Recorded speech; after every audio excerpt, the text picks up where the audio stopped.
Welcome to Profitable Women, a podcast for the female business owner who wants to build a profitable and sustainable business that aligns with their life. We will talk about the money stories impacting your decisions, financial strategies to grow your profits, and how to embrace your female superpowers. I'm your host, Sheila Hansen, certified public accountant, business mentor, and certified coach. As a mom of three and business owner, I have spent the last 7 years supporting six-figure business owners make confident financial decisions while raising my babies. After making the hard decision to leave my job at a public accounting firm when I had my oldest, I'm now on a mission to empower women to build wealth without sacrificing themselves. If you find yourself avoiding conversations about money, are burnt out from working all the time, wonder where your cash goes, or want to learn how to pay yourself six figures, you're in the right place. Remember, the information in this podcast is general in nature and for educational purposes only. For specific financial advice for your situation, please consult a professional. Now, with that out of the way, let's get to the show. Welcome back to another episode of Profitable Women. Today, I am so excited that I have Ellie Steinbrink, who is a personal branding expert and stylist for female entrepreneurs. Drawing on psychology and branding, Ellie helps women define and embody a magnetic personal style that encourages them to take bold action, or as she likes to say, color outside the lines. The daughter of a farmer and an artist, Ellie blends a 2-decade-long career in marketing for Fortune 500 giants and small businesses with her passion for curating wardrobes that break style rules and reject trends. When she isn't shopping, you can find her lifting at a CrossFit class, playing trumpet, trying out a new recipe, or spending time with her husband and 2 kids in Omaha, Nebraska. I am so excited to have you here on the podcast, Ellie. Welcome. Thank you, Sheila. We've been acquaintances for so long. This is such an honor to be here talking with you. Yeah, this is totally one of those, just the world of social media and having cross networks in some ways. I don't know that we've ever met in person, but I do feel like I know you in those ways of just following and getting to see your journey. What, 20 minutes apart? I think so, yeah. We'll have to schedule the coffee date for after. Yes, we do. Yeah, so I've gotten to watch as you have made this transition into owning your own business and getting to support female entrepreneurs specifically. We have a common client, and so I've gotten to experience and witness from that perspective of how your services and assistance have come in and helped her within her business from, the visual perspective on style and most specifically with her speaking outfits. But tell me a little bit about what made you decide to go this route and focus in on branding and styling for entrepreneurs specifically. Yeah, well, my story is unique because before I started this business, I spent 20 years in marketing and branding. And I really thought that was my path. I really did. I worked primarily in advertising agencies. So I was consulting. I was in the customer service role and I was consulting with clients, everything from Fortune 500 clients all the way down to small businesses. And later in another career, I was working with a woman who was her own personal brand. But the ironic thing is that this is what I went to school for. This is what I thought I wanted to do. And then I got to the pinnacle of that career, which is the director of client services, and realized that I was in the exact wrong place for me. And it was a really scary time for me because this is, where you went to school for. This is what you've been building toward, working so hard for all the promotions to get to this point, to then find out and have that sort of hollow feeling in you, this anxious feeling, quietly or maybe not so quietly whispering, this isn't it. This is not it. And what most people knew about me that had been around me is style was always a part of the fabric of my being. It was from the time I was a little girl, I was playing around. That was my creative outlet. And I thought that's all it was. I thought that was just a part of me. I thought it was just the way I creatively expressed myself in the world. So there was never a point when I took that as a cue that that is a path I should go down. It was just a part of me, almost like it is what it is. It's not something that we make something out of. And when this point, fast forward to when I got to this pinnacle of my career and I'm realizing this is definitely not it. But what is, there were a few moments where I thought, well, maybe there's something with this style that I could do something with, but I really had no template. At that time, there really wasn't a career path. So still, even at that point where I had this realization, someone had asked me, well, what do you want to do? I didn't have an answer for them, which was even scarier. Yep. But there was a lot of transition and healing that had to happen it was about 5 more years before I actually started this business. But I did give myself some space. I did take another role in marketing, but it gave me more space. It was a part-time role technically, where I could only work from 9 to 3, which was great. That my daughter was going to kindergarten at that time. And that was something I really wanted, was more time with her before and after school. I wanted more. In my previous career, I'd been working, upwards of 50 hours a week, and there was just no time and space for me to think. So it's no surprise to me really that I couldn't answer that question of what do you want to do? I was so burnt out and was pushing myself so hard that I couldn't even stop to consider what I might want for myself. I was just executing on, having 2 little kids and having a husband who travels every week and a career where I needed to really be dialed in. So even though I took another role in marketing, there was so many great things I learned from that experience, just because I was supporting a personal brand who was an author, a speaker. I learned about podcasting. I learned about content creation, all the things about what it takes to be a business owner. But I did have this one moment about a year before I ended up leaving this role where I had learned how to do transcendental meditation. And I remember opening my eyes from the 20-minute session, and it was as clear as day. I've never had anything like this happen to me. And it feels so woo-woo still to this day. But it was like a lightning bolt that came down to me and said, Ellie, you need to go do something with this style that's in you. Like, you need to share this with the world. And that day, I was like, when something comes to you so clear, you listen, and I don't, now I believe it was God. That's just my own personal belief. Like, it was, Yep. Hey, pay attention.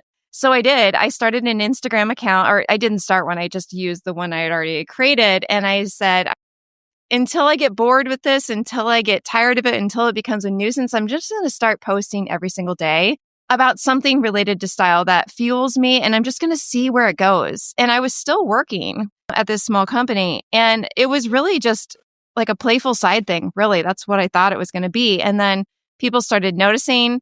As soon as I started posting, they're asking me questions about, oh, what are you doing? And can you help me? And can we work together? And it started just to grow. And long story short, I never stopped. I never stopped. I never got bored. I never ran out of ideas. It just kept propelling me forward. And about a year after I started this account and started sharing all the things I had to say, I ended up losing my job due to the pandemic. So it was another one of those cues from the universe to just say, hey, go. Now it's time. And I think, honestly, Sheila, I probably would not have done that on my own had I not been shoved. And so that was another unique way that the universe, God, knew that I needed the push.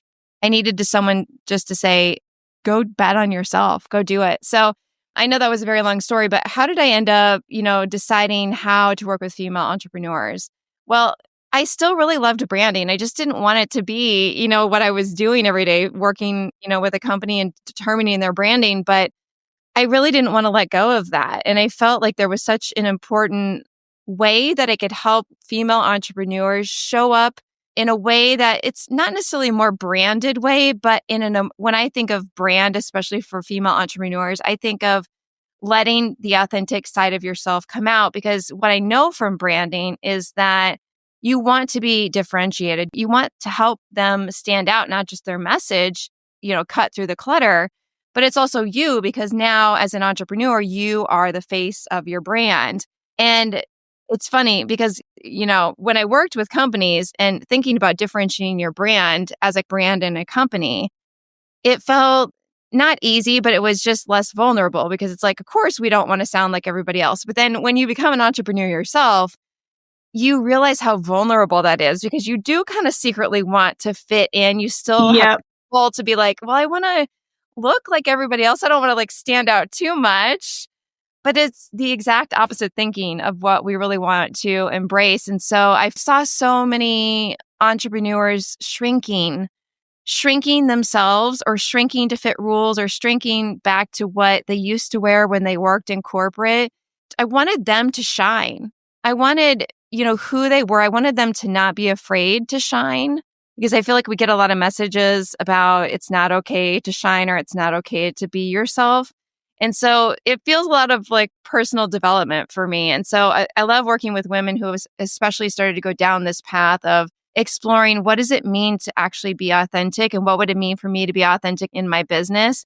And the style piece just kind of feels like the cherry on top. It's kind of the last piece that they're willing to take a step into and say, okay, I've kind of settled my nervous system about being myself and I've cut through the clutter in my message and my content now. Now I'm ready to actually show up as that person who is willing to put their stake in the ground. So it's just such a gift for me to help women do that.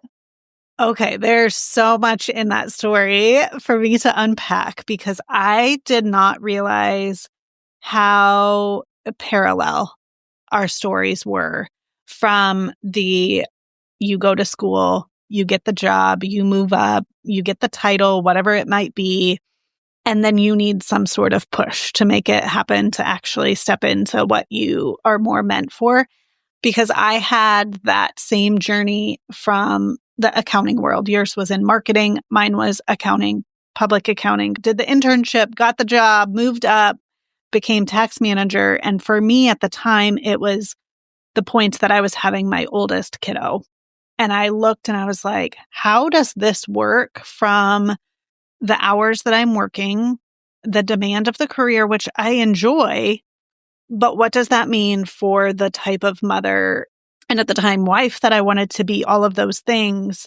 I had that same gut of, I know it's not this, but the more scary part is, what is it? If it's not this is what we've worked at that point, close to 10 years, if you include the years of college. It now is a 10-year journey to get here that I've worked so hard for. If it's not this, then what?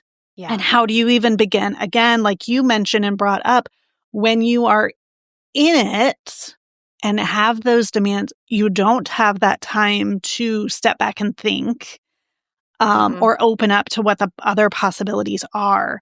So how do you begin to figure that out? And so for me, it ended up being taking a different role. I had my kiddo during maternity leave is when I found another role.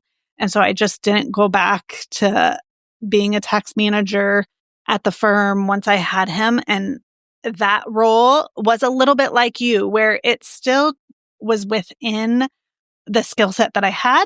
But then for me, that one was just the job, right? Like I could go clock in, clock out, not really carry the mental load outside of that. So it gave me space to start thinking. Your push was a pandemic. My push was ultimately a miscarriage, where it was that moment of, I know in my heart the answer and I keep trying to push that down. And now I can't ignore it anymore. This is what's meant for me. So I did not realize that our stories had so many similarities in that sense. And then, yes, the vulnerability that comes and while owning a business and getting to create what you want it to be opens it up to freedom in a way, right? Like flexibility, freedom. We get to decide, but at the same time, we do kind of have to face all of those things that are telling us we can't step out in that way, or that we are trying to belong, and will we still have a space to belong to if we step out in this authentic way? I remember one thought I had as you're talking, I want you to continue, but I remember saying to myself, who am I to go do this? Yes. So I don't know if that's what you were feeling also, but that was a question I really had to work. I had to do a lot of coaching and mindset work around. Yeah, there's so much from a belief standpoint that I see come up in conversations where no matter which way, I think it can go either way. I think it can be, who am I to do this? And not maybe believing or creating. For me, I think it was being able to see that there's such a different way it could be done and getting almost frustrated that the standard, I'm going to say corporate model, isn't following that.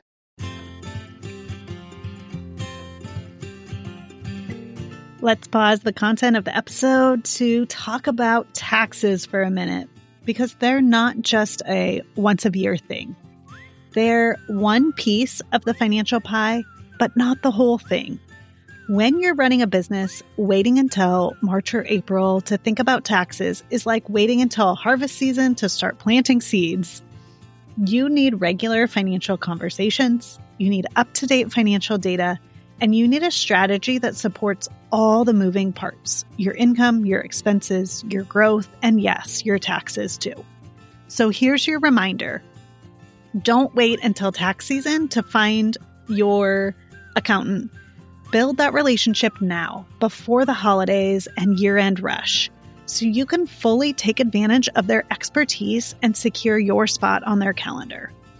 At Sheila Hansen LLC, we're currently accepting new business clients through our monthly support packages. That means you don't just get help at tax time, you get support all year long. We'll keep your numbers organized, your strategy aligned, and your peace of mind intact. You can learn more and apply at hansenllc.net, because your finances deserve attention year-round, not just in April. Now back to the episode.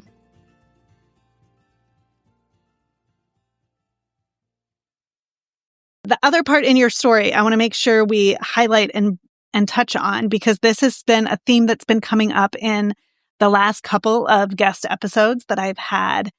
But it's where you were talking about that you had this gift to share, that style was your thing. And going back to the who am I, like, who are you if you don't share that with the world? And so really just getting to a place where we see that as such a blessing, that we have this unique skill set, a different way to look at things, a different approach or something to offer, and stepping into that power of being able to share that gift with those around us in the community that we're in. Like, if we ignore that, like, we are just missing out on so much goodness that is available. And, you know, it's almost like sad to think that we let fear get in the way of us sharing that. And whether it be from, you know, creativity or something else, but we just have this gift to share. And it's, in a lot of ways, our job to step into that. Yeah, I do feel like it's a calling. Ironically, the thing that I've learned in these 5 years that I've been running this business is it's not really about the style for me. And I thought it was when I started. And that is definitely a gift that I have, that I love sharing with my clients. I love sharing when I speak and so forth. But I quickly learned what was underneath it was more about empowerment and permission and self-trust. And those become the building blocks of what makes it possible for the women I work with to stand in confidence in whatever that style is that's so authentic to them, because they're giving themselves permission to say, this is the way to do it. This is the way to feel fully alive in my business. They have the self-trust that that's going to be enough, that they don't have to be in a performative place. They don't have to be working from a place where appeasing others. They can really just believe in that for themselves. And I think what I often find is my clients, they've been doing this work, you know, maybe with a mindset coach or with a business coach or a therapist or whatever. And for some reason, the style piece feels like the most vulnerable aspect that is often the last piece to transform. But when it does, it feels so much like coming home because now it feels like the inside, the outside is all aligned. And so I'll often say it is about the clothes, but it's not. It's more about the claiming before, you step into the clothes. And then the clothes are just kind of the adornment. Yes, I love that because I think that is so true. I think doing that, call it the inner work and uncovering all of that and discovering that about yourself, that is not easy work by any means. No. But when you can do it inner, right, like the inside where nobody maybe is necessarily noticing, that might be a little easier. But then once you layer on, now it becomes a visual that others are more apt to notice.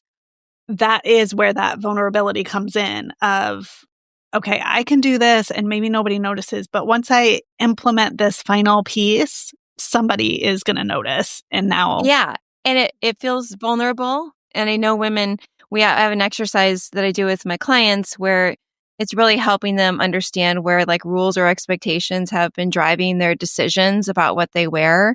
And we start with, well, what are these beliefs and where do they come from? And they come from all over the place. They come from what the corporate dress code was when you worked in corporate and what made you feel safe and powerful and confident and credible in that, vein. It also comes from cultural, like what culture expects us to be as women, as moms, as women in their 40s, 50s, 30s, whatever the age range. It comes from maybe messages we received on the playground when we were kids, like all of these childhood beliefs about how we should dress. They come from literally every place. And so when I do this exercise with clients, it's not surprising for me. And I have to remind them through the process that we're not going to come up with one or two. We're going to come up with like 20 or more. And it can feel a bit jarring to realize that when you get to the point where there's all these rules and parameters in which we're supposed to operate under, it really cages you in terms of what you allow yourself to do then. In my vein, we're talking about what we can do then and how you dress. But if we can start to just uncover, I've been operating by these rules and realize that the rules are tied to then a fear. So like what you were talking about is, okay, I'm feeling really confident that I'm having this transformation internally and I feel like this is me and I want to open up and show the world. And then the fear, it's like the point where you think you want to do something and then you want to take action. That fear pops in and says, remember, we know that's not safe because when you did that last time, or maybe you have something to call back, or maybe it's just fabricated in your mind. You're like, when, people are going to judge and they're going to make comments and then I'm going to feel unsafe. And let's just keep that over here in a neat little box because I know it works to stay over here in this neat box. So if I venture into exposing myself, then who knows what could happen. So it's a matter of just being aware we have these rules and these rules are tied to some really deeply held fears sometimes. And then those fears are causing us to self-sabotage. That's the first step, is just the awareness. And I realize that when I work with clients and I tell them this, that these aren't things, fears, beliefs that are going to be cured in a day. It's not like we can just write a mantra and then the next time you step out, it's going to be like, oh, I'm good now. Yeah. We do rewrite. Yeah, it's a practice. But it is healing to just realize where you've been keeping yourself trapped. So that's another example of where I say it's not really about the clothes. It is, but there's so much work. And I realized this when I first started working with women. I didn't have this step. I didn't know that when a woman would tell me what she wanted for herself, and then we tried to put it into action right away, there was this like elation, like, oh my gosh, you've just put visually into play what I had in my head and even better, like beyond my wildest dreams. And then there's this fear moment of what will actually happen when I start wearing this. And it was at that moment where I realized, oh, okay, there is a step. We have a here. journey. We have a step to go on in between.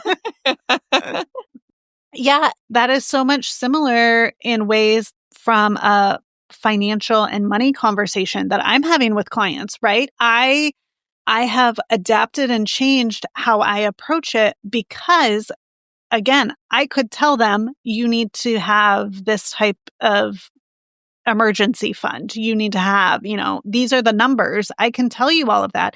And yet the habits or the spending or the confidence, the scared, we're not even looking at the numbers. Like all of that was stemming from those core beliefs, those thoughts that we had about money, the things we heard from the same places you're hearing or you're bringing up from a style perspective of outside world, childhood, previous jobs or spaces we were in.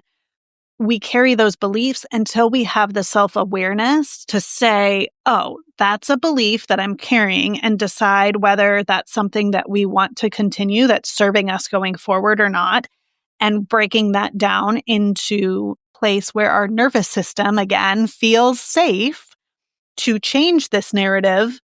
I could continue telling you the same thing over and over again, and it doesn't change until we work through those things. So I love that your experience from what you've been doing and the visual branding side of things corresponds to that work that we also are doing on the financial side of things. Yeah. And breaking through those barriers. Yeah, I love that you shared that. And I think what I like about the process so much is that it's self-exploration. Yes. And you're right. It's learning about yourself, learning where you're getting in your own way. And ultimately, I know that a real transformation. So like I always give the example of if you've ever seen a woman speak or just come into a woman's presence, maybe at a conference or an event you attended, and you just look at her and you're like, wow, she's so comfortable in herself. She's just so is who she is. She's not ashamed. She really, and I think we often will look at that woman and say, I want that. How do I get that? And that is not just them going out and buying a killer outfit and then becoming that person. And there's, a whole research behind alter egos. And I've talked about it before. There's background that helps you step into a higher level version of yourself. That's real. But I think the real transformation comes when it's embodied first and then it's realized after the fact. And that's really what I'm going for. And it's funny because when people, if they don't know this is the way in which I work, they'll come to me and say, oh, I've got an event coming next week. Can you help me out? And I'm like, well, my process, we start here and there's this foundational work and it takes a month. And they're like, what? So it's this education process that we're continuing to go through. But at the same time, it's a part of my process. I know that if we skip over it, the results, they may last for just a short time. Yep. But then they'll wear off or they won't hold. And to me, it's worth it to stay true to what I know, the transformation, what needs to happen in order to make the transformation. And I'm sure you could share the same thing about your experiences.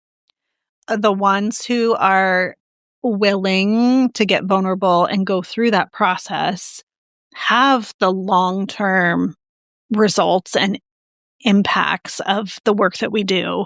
Whereas the ones that it is just the short-term result focus, we're right back to where we were. It reminds me of one of my favorite books is Atomic Habits by James Clear. And what I love about that book, and maybe you've thought about this too with your own financial space, but habits are hard to put into play. If you want to make a change, habits are hard if you have a goal of just let's say being stylish or looking awesome on stage, because it'll be hard to stick to. And it's the identity shift. It's when you can say, this is who I am. And then it makes easier for the habits to come into play because you're working from a place of this is who I am instead of this is what I want to achieve at the end. It becomes, and I think the achieving is more of a performative thing, whereas the identity is obviously this is who I am and this is how I show up and this is how I look and take it or leave it. Yeah, I definitely can relate to that from conversations from the financial perspective. The biggest fear for small business owners, especially women, I think, is what the numbers will say. And so they end up just avoiding it, right? If I don't even look, then it can't say something bad is coming up or happening, right? Like I'm being successful, right? If I'm not looking at them. But who am I?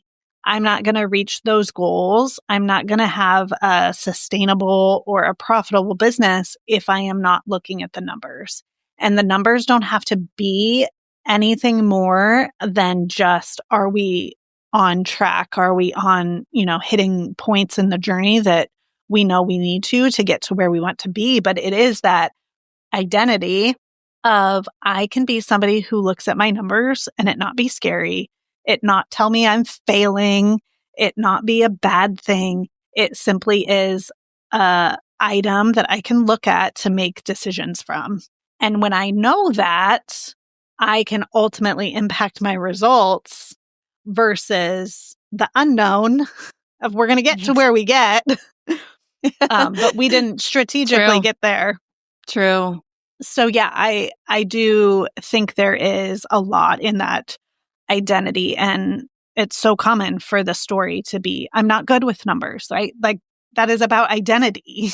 That is who I am. I'm just not good with this. And it really has nothing to do with your skills, because honestly, my job is adding, subtracting, multiplying, and dividing. Like we can function as adults with those basic skills and not think we're good at math, but we basically can get to what we need with those skills and be able to understand the numbers with that. So it's a matter of it wasn't ever presented to you, or it's something we have to learn, but it's not that you're not capable from an identity standpoint. Like that's just not who I am. Yeah, it's interesting. What this is bringing up for me is I realize that I feel like there's probably going to be alignment here too, Sheila, with your world. But I realize that a lot of women have shame around and stories around, if I'm not good at style, like I'm not even, who am I? Yep. And it's such a weird story. I was just talking about, I did a whole podcast episode of my own about this, because it is funny how hesitant women are to ask for help because they feel like it's something they should just know how to do. Or they'll say like, well, my mom was super stylish, but somehow I didn't get that gene, and what's wrong with me? And there's this hesitation to just resisting to want to ask for help. So then they kind of like dig in deeper and they work harder and they get more frustrated and they spin their wheels. And oftentimes that'll be at the point where they're the ultimate of frustration. They come to me and say, like, I'm trying so hard to like piece this together and I just can't figure it out and I need help. And it feels like such a vulnerable ask for them. And in my mind, I'm thinking, not everybody has to be good at style. And I'm sure you're thinking the same thing with numbers. Like, it's not like we were born just naturally good at certain things. It's like we're going to be good at certain things and we're not going to be good at others. And I'm one who I need help with the numbers. I do a good enough job on my own, but I want the help because I know where I'm deficient. And I think the same is true with your style. Why continue to suffer or to not get as great of results because you're hesitant to ask for help? Yeah, there's so much there with that. Asking for help is so vulnerable in itself. We talked about the muscle of practicing showing up authentically, but there's also the muscle of being able to receive, right? Asking for help and then being open to receiving is also something I've learned in my journey that is a skill that it takes practice to effectively be able to do that. For me, as I think about style, there is just such a frustration. All of my wheels are spinning now on this topic because for me, it's okay, I have to face all those fears. I have to face all of those thoughts that I have about myself and my body to like be able to dress it and style it in the way that feels authentic to me. And I get really frustrated with, okay, maybe I know what that looks like, but then where do I find the clothes, the shape that I need, right? Like I'm always dealing with a larger chest. And so that's always a pain point for me of like, okay, this dress is really cute. It feels like it would match my personality and be authentic, but yet I have things popping out in places I don't want. So then you go into that shame and guilt spiral of wanting to change something about yourself or wanting to suppress that authentic piece of you instead of learning to embrace that and kind of run with that. So yeah, there's so many good things there, Sheila. And that's one of the reasons why not only do I work with my clients on setting the vision. Okay, so that's like getting in tune with what's my authentic self. But then we talk about colors, we talk about power color, we talk about learning how to work with this body we've naturally been given instead of fighting against it. Because I do think you will put certain things on because you see it on somebody else and you're like, oh, and they have a similar body type as you. And you think, well, this should work for me. And then somehow when you put it on, it doesn't work for you. And then you start to believe, well, I'm the problem. When the reality is it's the clothes that are the problem. And so we don't think that way. So we double down harder and like maybe we focus more on our health. And it's like, well, if I can just change myself, then everything will work out. And I want women, and the reason I go through body type styling with my clients, there's a lot of controversy around like, should we still be labeling women as pears and apples? And the only reason I continue to do it is not from a label standpoint. It's data. It's kind of like you going and looking at your numbers, just like that. It's data. There's no judgment there. It's just like make the decision. Right. I was born with really broad shoulders and nothing is going to change that. I was born with a very straight body. I don't have curves, as much as I want to, there's nothing I can do about that. But, I grew up with a mom who is an artist. And the way I like to think of it is she was a master at creating balance on her canvases. The way I think of clothes is it's like there's a way to use clothes to balance out literally any body. And once women get those tools, it's so fun to watch them put something on and all the ways in which they used to pick themselves apart previously when they stood in the mirror, because maybe the thing they put on worked against their body, to watch them put something on that does flow better with what they naturally have. It's like a different person they're looking at in the mirror.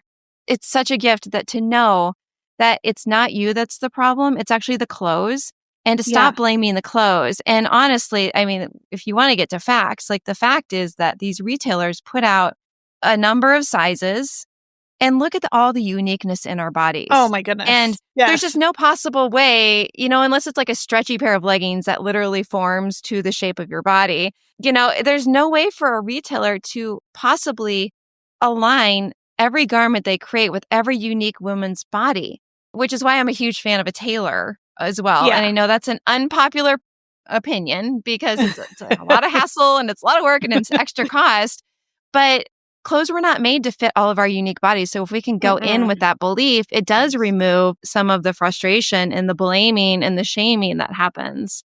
Yeah. And going back to your knowing shape or features of your body, that ultimately, again, is data, but just speeds up and makes it easier for you to then do the shopping or the finding, because certain jackets are not going to work because the shoulders are just, that style doesn't work because there's not enough room in the shoulders or whatever it might be. So it just speeds that up in the same ways we talking about looking at your numbers and having some of that data. It just speeds up all of the effort that comes after that to fully implement and integrate it, rather than when we're stuck in the, what does this say about me? Or what's wrong with me narrative. If we really just can get over that and work through that, then we can really get to a place where it's beneficial and we can use that as a tool now to make the next parts easier to implement and move forward with. Yeah, I find it's really common. Women will come to me and they'll say, I have had other women come with large chest or, even broader shoulders, and they'll say like, I can't wear blazers.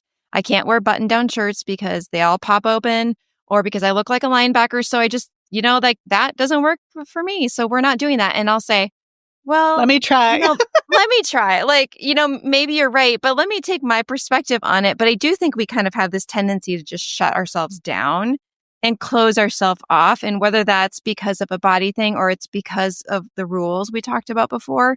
Yeah. And you think about it, like eventually you start closing all these doors. And it's why we wear like 20% of, what is in our closet, and the rest just like we really do believe like, well, this is just my life. I'm wearing leggings and a hoodie and nothing else fits wearing me. some comfy joggers and a hooded sweatshirt right now as we're recording this. This is just who I am. We kind of just get to the point where we're like, there must be nothing else for me. And I want women to know there's so much more. There's so much more potential, but sometimes it just takes someone else seeing you. We really can get stuck in our head about what we think will work or not work, or what we can or can't be. And I'm sure you've had this happen where someone mirrors something to you that you couldn't see about yourself, but you needed that reflection to say, oh, well, I didn't think about it in that way. And now it helps me go back and expand instead of constrict. Yeah. And you brought up earlier a moment where you got that image of what the future was, and the woo-woo. I think there is also so much from an energetic space of when we come at something with a different type of energy than we did before, the possibilities that can unfold in that scenario. So again, by asking for help, relieving some of that stress or pressure allows us to show up with a different energy. Okay, how do I approach this from a more creative space and energy there versus my body has to fit or I have to look a certain way? That changes the whole situation as well. So I see that too from finances when we can make that energetic shift. How we're approaching the numbers, like make it a fun date where you sit down and you light the candles and you play the music and then you open your bank account. Like that just energy shift that we have behind things can also play so much into it versus like you said, you're in the dressing room and last minute trying to find an outfit for an event. And of course, in that scenario, it doesn't go the way that you're wanting to because you have that pressure in the moment versus letting it be an experience and something that you're doing just creatively for fun. So then the next event you have it in your closet for that situation. You're speaking truth right now because I think, and I've never thought of, finances as fun, but I bet you could help me make it fun just by, approaching it and thinking about it in a different way and taking your guard down. But I do find that one of the consistent pieces of feedback I will get from my clients after we've worked together is they'll say, you helped me get to a point where going into my closet is fun. Because I think that is not the common experience. It's frustration, it's guilt, it's shame, it's just, or it's just meh. Like I have no feelings. It's just is what it is. It's the best compliment I can have because it means there is an energetic shift. Yes, for sure. More that authentic version, right? Like allowing it to surface without the fears being there and just living from that place of joy and letting this be an expression as part of that.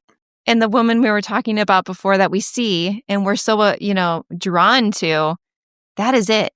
It's the energetic shift. Figured that. Right? Mm-hmm. Yeah. Okay, this conversation could go on for so long, and maybe we'll have to do a part 2. We're for sure scheduling coffee after this. Yes. But thank you so much for sharing your gift with my audience and diving into this topic with me. I know you have a podcast, and then you mentioned your Instagram and other places. So if someone were to want to connect or find you, where can they do so?